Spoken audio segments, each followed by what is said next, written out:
Have you ever driven over a highway bridge and couldn't help but look below? Or stood on a shoreline's rocky ridge just to watch the water flow? And count yourself as one of the few with a different set of dreams, the kind that keeps you up at night, 'cause you can't wait to get to that stream. It's more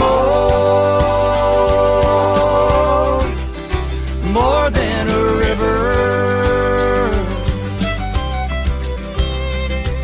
It's more than the water flowing or where it's going. It's the grip on the paddle and the shit in the saddle, the V in the boulders and the lean in the shoulders. When you reach for the eddy, it doesn't get better than this. Yes, it's more, so much more than a river. Hey everybody, welcome. Here we are live with Cross Currents Leadership. We are live on Facebook, Substack, and YouTube for just 15 minutes as we talk to leaders from across paddle sports and outdoor recreation. As you know, we've been getting the golden nuggets that are going to help you level up your leadership for 2026. And tonight is a super special episode.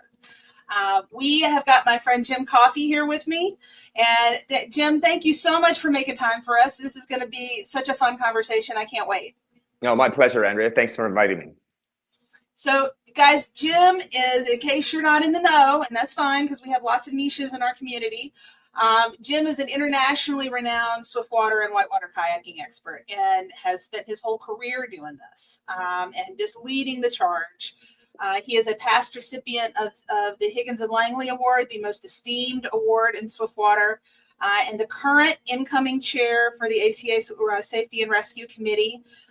Jim, it has been so much fun to see how you have just injected so much energy and revitalization into that community and for the whole instructor community, because you've been really made what's happening in Swiftwater accessible for all of the instructors. Oh, super. Thanks for that. Yeah, it's just been so much fun to watch. So guys, there's some really fun stuff coming up this year, and Jim has some good, it all comes from a really great story he's got to tell us. You taught a super special class in Mexico in December. Can you tell the gang about it? Sure, Andrea, I'd love to. So to frame this a little bit is that I'm from Canada and I live in Eastern Canada on the Ottawa River in the summers.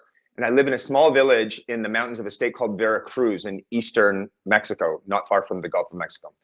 And my little village called Jalcomulco has 100 kilometers of continuous class 2, 3, and 4 whitewater passing right through our town. And we're at we'd call the 70 kilometer mark. So there's a place where we can put in 20 kilometers upstream and a place we can take out 30 kilometers downstream, and another place, another 50 kilometers further up. And so the town has become the little sort of sports mecca or adventure sports mecca for Mexico, and people who want to go whitewater rafting or ziplining or any of those different things can come and do that right in our community.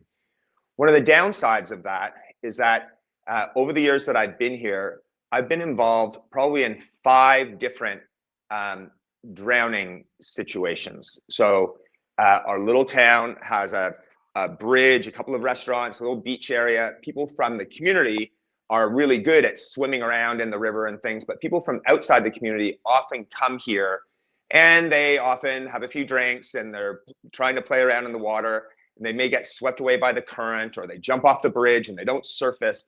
And so these drownings are not something that happen often enough that they have sort of lifeguards in place, but they do happen often enough that everyone in the community ends up being touched by those things. So each year I run what's called an instructor rendezvous, where swiftwater instructors can come to Mexico and get some updating or upgrading in their training. And we were fortunate enough this year with our group to have Dr. Chris Davis, who's ACA instructor and a world-leading expert on drowning, being a participant in one of our rendezvous. And so taking advantage of that, in conjunction with a friend of mine named Libu Vasquez, who runs a paddling shop here called Mayday, we decided that we should look at trying to provide drowning prevention instruction in our community. We didn't really know what that mean or how it would go and whether it was going to be just for guides or kayakers, but we started doing some publicity, and we got 150 people who wanted this type of training.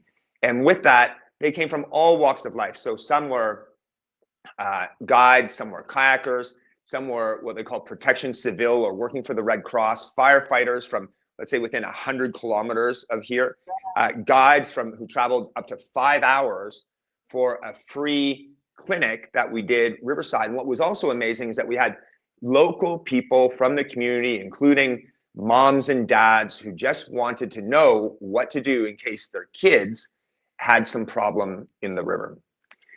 Because this is just all so relatable. Sure. This is all so relatable because for all of us who are river people, we know a story that sounds just like this, right? Sure. Because I know in Appalachia there's a class 4 whitewater river, that's outside of Chattanooga, where the locals like to come down to the Blue Hole, and they've got kids drowning there. And I know in Atlanta, we've got the Chattahoochee River in the national park coming right through Atlanta, and here it's the young African American men that are coming to jump rock and sure.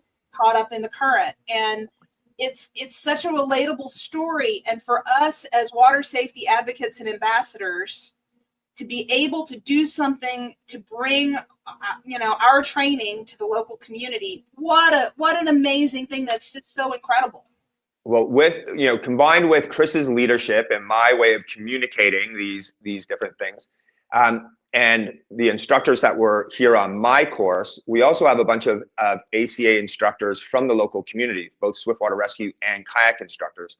And so we banded together a group of 17 of us to divide this 150 people into smaller groups to do this drowning prevention clinic. And that includes getting people out of the water, getting them to a high and dry location, giving them 5 breaths as opposed to the standard of starting with compressions, showing them how to disrobe them if they're wearing helmets and life jackets so that they can do proper CPR up to defibrillation, and then what to do afterwards. And this 2-hour clinic, the only concern that we had from any of the participants was that they just wish it was longer, and they were just going until the very end. And what was wonderful is that we divided the groups up, that we did have guides and professional rescuers and moms and dads all in their groups together. So they were all helping each other. And it was amazing, the synergy from instructors, including some world-renowned experts,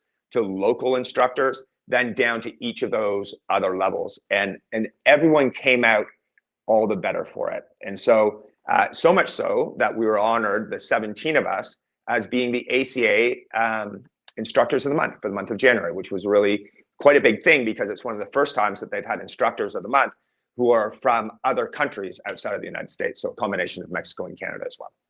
I mean, it's just, like I said, inspiring is the word that keeps coming to mind. Being able to do a lesson like that, to pack so much content, so much value and meaning into a 2-hour curriculum, bring all those, hands to bear with their expertise and teaching skills for 150 locals and folks from not necessarily local. Sure. And it's just a phenomenon. I really, it sounds like it was so much fun and like everybody just left jazzed. Yeah, it was super fun. It was also amazingly very rewarding. And so often we think that the people who are going to gain the most are the people who know the least, right? And so that they're able to move their way up along along that spectrum. But one of the most touching things that happened was that we had a dinner for all of the instructors afterwards at a local restaurant here. And one of the guides, who I've known since he was a young kid in town, who's a new ACA instructor, Spanish speaker, we had some translation things that were happening. He was working with an international instructor, came to me and said that of all the things that he's done, and he's quite an accomplished young man, said that this was one of the things that he found most rewarding, to be able to give that gift of knowledge to people from his local community where he's grown up watching these issues and stuff happen over the years. Yeah, no, that's the kind of thing that That's the kind of thing that leaves your town, the place you live, better than you found it, right? Mm-hmm. Where you're actually paying it forward in a way that could save somebody's life that you know. And with that, you know, with this being sort of the model or the nucleus, one of the things that we always talk about here in Mexico is, you know, we live in an agricultural community as well. So it's about sembrando, you know, planting a seed. And so with that, we believe with the success that we've just had is that we would like to try to spread this and provide all the knowledge, all the steps, all the marketing, et cetera, to be able to make this a worldwide movement. And so that's what we have planned coming up for this summer from across the planet. So let's dissect that, because I'm all in. I think it sounds phenomenal. So World Drowning Prevention Day is July 25th. Correct. And if my little birdie from Facebook told me right, that's even your birthday. Well, it does happen to be my birthday, but we're going to look at it as Drowning Prevention Day. And what we're hoping to do is inspire up to 100 instructors, potentially from up to 10 different countries, to try to teach a minimum of 10 people in these drowning prevention protocols. And that would give us 1,000 people across the world who have that you know, better knowledge to possibly save people's lives on the river's edge. And if we were to do that every year over 10 years, now we're talking 10,000 people. And where these numbers become so important is that right now, and depending on the statistic that you're looking at, and this is not including natural disasters like floods or hurricanes or typhoons, there's between you know, like one person every minute or one person every 2 minutes around the world that are drowning. And here in Mexico, it's 5 people per day. And if we can do anything to reduce those numbers, whether it's recreational, you know, with helmets and life jackets on, or recreational with cut-off jean shorts, you know, and no shoes, or especially where I am in Canada, we have a lot of new Canadians who didn't grow up with the privilege of learning how to swim in a controlled environment like a pool, but they want to get out and enjoy, you know, the Canadiana. And so we often end up having some of our, you know, our new Canadian population. This is a group which is really susceptible to drowning. Yeah. Well, guys, I know that there are people watching us tonight that are going to want to help you with this mission, Jim. I'm confident that we're going to start getting your volunteer list ready to go. So guys, I want you to look in the show notes, because in the show notes, I have got several things linked for you. Okay. There is a video that's a recap of this incredible class that Jim just did in December, so you can watch the video. There's an article about that class and about how they were all named Instructors of the Month. And there's a link to sign up. There's a Google form link so you can sign up as a volunteer to help with this class on July 25th. So don't let this pass you by. This is your chance to have a bite-sized level of effort and a huge impact on the world. Well, thanks so much for that, Andrea. That's a very concise way of how people can help. Obviously, in different places, in different jurisdictions, there's different rules on what can be taught and by whom. And so we have part of our committee where we also have another Dr. Steph LaRue and Robin Pope, who's very active in this type of community, that are looking at how to make sure that we can tick all the boxes to make this a really viable event in the United States, in Canada, and all across the world. Exactly. So, all right. Well, I'm gonna give a couple more announcements, Jim, real quick before we wrap up. But thank you so much for bringing this to us. I can't wait to see how many people sign up. I know it's going to be phenomenal. My pleasure, and thanks for helping us get this promoted. Absolutely. So, guys, now I want to give you a heads up. The conversation we're going to have live on Wednesday night is going to be just as powerful as what we just did with Jim. We're going to have Kelly Davis from the Outdoor Foundation. She's their data research guru, and she just did data on how the customer base in our outdoor recreation market is changing, how they're making decisions, how their segmentation is changing. And we've got it in a 15-minute nugget for you. You don't have to listen to an hour-long webinar. You can come to just 15 minutes live and get the juicy parts. So Wednesday night's going to be a phenomenal conversation as well. I also want to give you a reminder from when Jeff Atkins was on here about a week or so ago, and we were talking about the Smart Start curriculum. If you are already certified as an ACA level 1 or level 2 canoe, kayak, or SUP instructor, and you would like to earn the Smart Start instructor endorsement, time is running out to sign up for that Zoom class with Jeff Atkins. It's going to be on February 19th. So that link is also in the show notes. Sign up for that. It's an easy add to your credentials, and you can practically double what you can teach out in the world, the way you can help people. I also want to throw out my heartfelt gratitude to everybody who signed up to follow Cross Currents Leadership on any channel. In particular, those of you who found the secret sauce, you signed up for Substack to get the email updates, and a few of you have upgraded from the free subscription to throw a little extra caffeine my way and support the work I'm doing in the community. Y'all are the best. Thank you so much for what you're doing. That vote of confidence means the world to me.